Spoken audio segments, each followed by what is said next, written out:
নমস্কার বন্ধুরা, আমার নাম রঞ্জিত বিশ্বাস। আপনারা দেখছেন আমার চ্যানেল রঞ্জিত বিশ্বাস আর্ট। আজকে আমি আরেকটি নতুন ওয়াটার কালার টিউটোরিয়ালে আপনার সামনে উপস্থিত হয়েছি। আজকে ওয়াটার কালারের উপর স্টাডি একটা করে দেখাবো, সেটা কিভাবে করছি পুরো ভিডিওটা কিন্তু দেখতে হবে। যদি না দেখেন তাহলে কিন্তু আজকে স্টাডিটা শিখতে পারবেন না। আর বাদ বাকি কথাগুলো আমি ভিডিওতেই বলবো, কারণ আজকে যেভাবে ওয়াটার কালার স্টাডিটা শেখাবো, আপনারা যদি এইভাবে প্র্যাকটিস করতে পারেন ওয়াটার কালার স্টাডি, তাহলে কিন্তু আপনি ওয়াটার কালারে অনেকটা ইমপ্রুভ করে যাবেন খুব তাড়াতাড়ি। আর কিছু সিক্রেট টিপস আজকে আমি কিন্তু আমার ভিডিওতে বলবো, এই জন্য ভিডিওটা পুরো দেখতে হবে। আর ছোট্ট একটা রিকোয়েস্ট, আমার চ্যানেল নতুন প্লিজ চ্যানেল সাবস্ক্রাইব করুন, ভিডিওটা কেমন লাগে অতি অবশ্যই লাইক দিবেন। তাহলে চলুন ভিডিওটা শুরু করা যাক। ড্রয়িংটায় করে নিয়েছি, আপনারাও এভাবে ড্রয়িংটায় করে নেবেন। আজকে আমি ওয়াটার কালারে স্টাডি করে দেখাবো। আমি একটা ছোট্ট ডাব মানে বাড়ির সামনে পড়েছিল, একটা নারকেল গাছ থেকে ছোটো ডাবটা পড়েছিল, সেটা সামনে রেখে আমি আজকে স্টাডি করছি। তো ডাবটা আমি সামনে রেখেছি। প্রথমে ড্রয়িংটা এভাবে করে নেবেন, ভালোভাবে ড্রয়িংটায় করবেন, তারপরে কিন্তু কালারটা শুরু করবেন, ঠিক আছে? তো কালারটা আমি স্টেপ বাই স্টেপ আমি দেখাচ্ছি, মন দিয়ে দেখুন, আমি বলেও দিচ্ছি। প্রথমে গম্বুজগুলো নিচ্ছি, ভালো করে দেখুন। আমি কিন্তু এখানে জলটা কম নিয়েছি, রঙটা বেশি নিয়েছি প্রথমে। তারপরে কি নিয়েছি, স্যাপগ্রিন নিয়েছি, ভালো করে মিক্স করলাম, করে আমি উপর দিকটা কিন্তু কালারটাকে দিচ্ছি, ভালো করে দেখুন কিন্তু। দিয়ে আবার জল দিয়ে জলটা দিয়ে পাতলা করে নিলাম, ঠিক আছে? দেখুন লাইটটা যেখানে পড়েছে সেই জায়গাটা কিন্তু হালকা হবে কালারটা। আমি বারবার বলে দিচ্ছি, যেখানে লাইট পড়েছে সেখানে কালারটা হালকা হবে, আর যেখানে লাইটটা যায়নি সেই জায়গাটা কিন্তু ডার্ক হবে, ঠিক আছে? এটা কিন্তু মাথায় রাখবেন। তো এই কাজটার ক্ষেত্রে বেশি কালার আমি ইউজ করিনি, গম্বুজিওলো ইউজ করেছি, স্যাপগ্রিন ইউজ করেছি, কোবাল্ট আলটিমেট ব্লু ইউজ করেছি, কোবাল্ট ইউজ করেছি, আলটিমেট ব্লু ইউজ করেছি, আর ব্রাউন শাইনার ইউজ করেছি, আর একটু অকার। এই কটা কালারেই কিন্তু এই পুরো ডাবটা আমি আজকে করবো, ঠিক আছে? মন দিয়ে দেখুন কীভাবে কাজটা করছি, তার সঙ্গে কিছু ইম্পর্টেন্ট কথা বলছি, সেগুলো কিন্তু মন দিয়ে শুনুন। যদি ওয়াটার কালার ভালোভাবে শিখতে হয় বা কালার চিনতে হয়, তাহলে কিন্তু আপনাকে অতি অবশ্যই স্টাডি এইভাবে প্র্যাকটিস করতে হবে। সামনে কোনো অবজেক্ট রেখে, যে কোনো অবজেক্ট, সেটা ভেজিটেবিল হতে পারে, কোনো আপনার খেলনাও হতে পারে, বা কোনো যে কোনো একটা অবজেক্ট রাখুন যেটা আপনার প্রথম করতে যেন সুবিধা হয়। এমন কোনো অবজেক্ট রাখবেন না যেটা আপনার করতে অসুবিধা হয়। এর জন্য এই ওয়াটার কালার যদি খুব ভালোভাবে শিখতে চান, তাহলে কিন্তু প্রথমে স্টাডিটা করার চেষ্টা করুন, যে কোনো অবজেক্ট রেখে, মানে আপনার সুবিধার মতন অবজেক্ট রেখে, সে যেটা আপনি করতে পারবেন। আমি কিন্তু বারবার বলছি, আপনি যেটা করতে পারবেন ওরকম অবজেক্ট রেখেই কিন্তু ওয়াটার কালার স্টাডিটা করবেন। দেখবেন অনেক তাড়াতাড়ি আপনারা কিন্তু ওয়াটার কালারটা ইমপ্রুভ করতে পারেন। কেন, আপনারা হয়তো বাইরে আউটডোরে যেতে পারছেন না, এটাও তো হতে পারে। তাহলে তার আগে আপনারা বাড়িতে প্র্যাকটিস করুন এরকম ছোটো ছোটো অবজেক্ট রেখে, তারপরে গিয়ে আউটডোর করুন, দেখবেন আউটডোরটা কিন্তু নিশ্চিন্তে ভালো হবে, ঠিক আছে? এর জন্য বলছি, আগে বাড়িতে এরকম ছোটো ছোটো অবজেক্ট রেখে প্র্যাকটিস করুন ওয়াটার কালার। আর খুব বেশি অবজেক্ট নেবেন না, একটা অবজেক্ট দিয়ে আগে ওয়াটার কালারটা শুরু করুন। দেখুন আমি কীভাবে করছি স্টাডিটা, দেখতে পাচ্ছেন? যেভাবে আমি করছি সেইভাবে প্র্যাকটিস করার চেষ্টা করুন। বিশাল দূরে কিন্তু অবজেক্টটা রাখবেন না, প্রথমে একটু চোখের সামনে এরকম করে রাখবেন, রেখে দেখে দেখে করুন। তারপরে আস্তে আস্তে অবজেক্টটাকে দূরে রাখবেন। সেগুলো আমি শিখিয়ে দেবো, পরের আরও ভিডিও আসবে, সেখানে আমি শেখাবো যে অবজেক্ট দূরে রেখে কীভাবে অবজেক্টগুলো সাজাবেন, বা কীভাবে অবজেক্ট সাজিয়ে ওয়াটার কালারটা করবেন, ঠিক আছে? সেটা আমি আগামী দিনের ভিডিওতে আমি এনে মানে আপনাদের শেখাবো, দেখিয়ে দেবো। তো প্রথম যখন স্টাডি শুরু করবেন, এরকম সামনে রেখে কোনো অবজেক্ট স্টাডিটা করুন, ঠিক আছে? প্রথমে হয়তো ঠিক হবে না, কিন্তু তারপরে আস্তে আস্তে দুবার তিনবার করতে করতে কিন্তু আপনার স্টাডিটা ঠিকঠাক হয়ে যাবে। কালারও চিনতে পারবেন, কালারও শিখতে পারবেন। মাথায় রাখবেন, যেই অবজেক্টটাই রাখেন, যদি একটা গ্রিন ভেজিটেবল কিছু রাখেন, ধরুন একটা উচ্ছে রাখলেন, বা ধরুন একটা কী বলবো পটল রাখলেন, আপনি উচ্ছে প্রথমেই বলি, যদি উচ্ছে রাখেন তাহলে ভাববেন পুরোটাই ভিডিয়ান গ্রিন, একদম নয়, সেটা একদমই নয়। ভালো করে কালার দেখবেন, ওই ভিডিয়ান গ্রিনের মধ্যে ডার্ক লাইট লুকিয়ে আছে, ডেপথ, কালারের ডেপথ তো লুকিয়ে আছে, সেটাকে আপনাকে দেখতে হবে। যেখানে আলো পৌঁছাচ্ছে না সেখানে তাহলে নিশ্চয়ই ভিডিয়ান গ্রিনটা ডার্ক হবে না, নিশ্চয়ই লাইট হবে, তাই না? তো এই দেখাটা, সেটা ক্যামেরা যেটা দেখছে সেটা খালি চোখে আপনি যখন দেখবেন, তখন আপনি এটাকে আরও অবজার্ভ করুন, কালারটাকে ভালো করে অবজার্ভ করে তারপরে কিন্তু কাজটা করুন।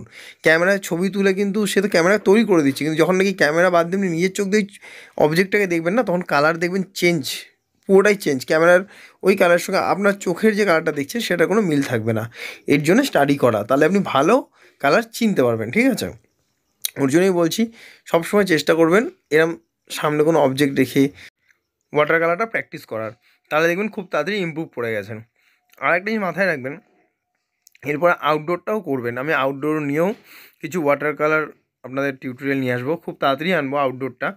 আউটডোর কী করে করবেন সেটা আমি পুরো বিস্তারিতভাবে আপনাদের শিখিয়ে দেবো বা বুঝিয়ে দেবো, ঠিক আছে? এর জন্য কিন্তু আমার চ্যানেলটাকে সাবস্ক্রাইব করে রাখতে হবে, আর কমেন্ট করতে হবে আপনার ভিডিওটা কেমন লাগলো, আর অতি অবশ্যই লাইক দেবেন। কমেন্ট মানে শুধু ভালো লাগলো সেই কমেন্ট করলে হবে না, আপনারা কি শিখতে চাইছেন, কি শিখতে চাইছেন, কি দেখতে চাইছেন, আরও কি জানতে চাইছেন, কিছু কমেন্ট এরকম করুন, যাতে আমি বুঝতে পারি যে আপনাদের শেখাতে পারছি আমি, আর আপনাদের শেখার আগ্রহও আছে, তাই না? তা আপনারা কমেন্ট করলেই কিন্তু আমি আরও অন্যরকম কিছু ভিডিও আনতে পারবো, যেটা আমি আপনাদের শেখাতে পারবো ওয়াটার কালারের ওপরে। আশা করি বুঝতে পারছেন যে কীভাবে টোনগুলো আমি দিচ্ছি, first tone, second tone, third tone আমি কীভাবে করছি। ঠিক আছে, এবার দেখুন কীভাবে ওয়াশটা করছি জল দিয়ে, সেটাও কিন্তু দেখুন। আমার কথাগুলো শুনুন, তার সঙ্গে কিন্তু দেখুন। আর একটা কথা বলি, এই দেখে তারপরে আপনি হয়তো স্কিপ করে চলে যাবেন, দেখলাম ভাল লাগলো, এরম করলে কিন্তু আপনারা শিখতে পারবেন না।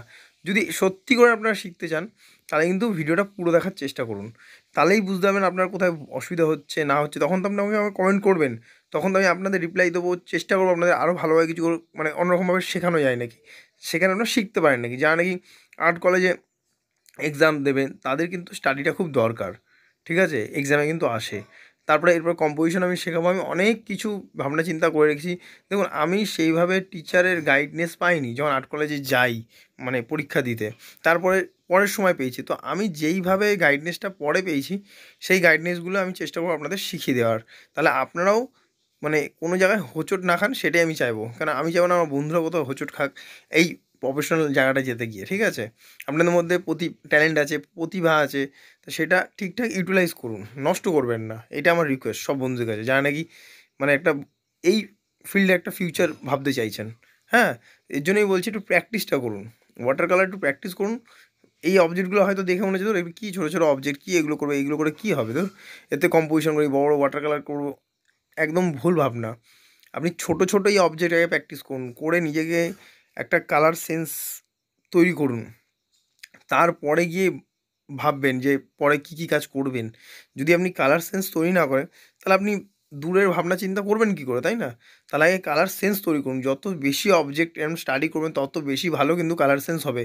আর খুব তাড়াতাড়ি চট করে আপনি আউটডোরে বসলে বা কোনো কিছু দেখলে কালারটা ধরে নিতে পারবেন যে তার মধ্যে কোন কোন কালারগুলো আছে।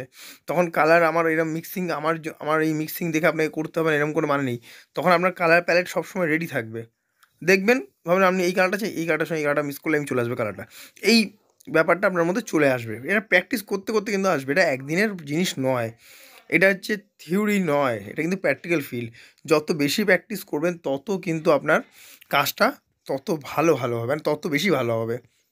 এটা কিন্তু মাথায় রাখবেন। প্র্যাকটিসই আমাদের আর্টের ফিল্ডে, প্র্যাকটিসই শেষ কথা এবং শুরু। মানে যদি প্র্যাকটিস আপনি 1 বছর করলেন না, আপনি তুলি রং ধরুন, দেখবেন আপনার ওই কাজ নেই। আবার প্র্যাকটিস করুন, দেখবেন আবার ওই কাজ ফিরে আসবে। যত বেশি কাজ করবেন, তত ভালো কিন্তু আপনার কাজটা ইমপ্রুভ করবে, তাই না? তাহলে আরও যদি কিছু জানতে চাইছেন, অতি অবশ্যই কমেন্ট করবেন। আমি বারবার বলেছি, আমার বন্ধুদের আমি অতি অবশ্যই হেল্প করব। আমার চ্যানেলটাই কিন্তু আপনাদের শেখানোর জন্য, ঠিক আছে? কোনো জায়গায় কোনো জায়গা বা কোনো কিছুতে যদি অসুবিধা হয়, অতি অবশ্যই কমেন্ট করবেন। আর টিপস যেগুলো আমি বলে দিলাম, মাথায় নিয়ে নেন। এই টিপসগুলো কিন্তু খুব ইম্পর্টেন্ট টিপস, ঠিক আছে? আর একটা ছোট্ট রিকোয়েস্ট, আমার চ্যানেলে যদি আপনারা নতুন হয়ে থাকেন, প্লিজ চ্যানেলটা সাবস্ক্রাইব করবেন। কমেন্ট করে জানাবেন আপনাদের ভিডিওটা কেমন লাগছে, আর অতি অবশ্যই লাইক দেবেন, ঠিক আছে? আপনারা শিখুন, আমি এটাই চাইবো। আর যদি কোনো হেল্প লাগে, বারবার আমি আমার সবকটা ভিডিওতেই বলি, আমাকে কমেন্ট করবেন। আমি অতি অবশ্যই আপনাদের কিন্তু হেল্প করে দেবো। আপনারা যে এতক্ষণ ধরে আমার ভিডিও দেখছেন, এর জন্য অসংখ্য ধন্যবাদ আপনাদের।